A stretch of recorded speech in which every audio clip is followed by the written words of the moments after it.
Ang babaeng nais makasama ni Bunso Migs Molino sa isang bahay, halina at kilalanin.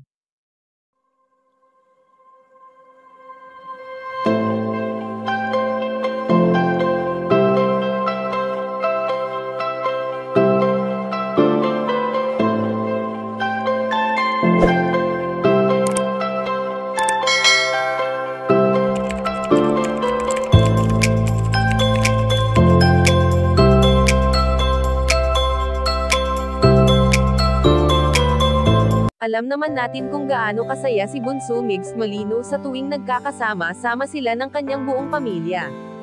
Sa madalas na pag-uwi nga ng binata sa kanilang bahay, ay talagang binibigyan niya ng oras na makapag-bonding sila ng kanyang pamilya katulad na lamang ng pakikipaglaro niya kay Baby Chaos. Sa pagdating nga ng batang ito sa buhay ng pamilya Molino, ay talagang sobrang saya ang kanilang nararamdaman, dahil na rin sa good vibes na daladala ni Chaos sa kanilang pamilya. Bagamat may umalis man sa buhay ni Bunso Migs Molino at ito nga ay ang kanyang prinsesa na si Cutie Mahal, ay alam naman di umano ng binata na masaya na ito kung nasan man ito naruroon sa ngayon. Subalit ayon sa aming impormasyon na nakalap na may isang babaeng nais makasama si Bunso Migs Molino sa isang bahay.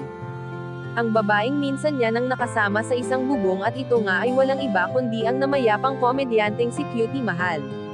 Madalas mang umuwi ang binata sa kanilang bahay sa Batangas ay hindi pa rin naman nawawala ang lungkot na kanyang nararamdaman lalo pa nga at maraming alaala ang naiwan ng kanyang prinsesa sa kanilang bahay.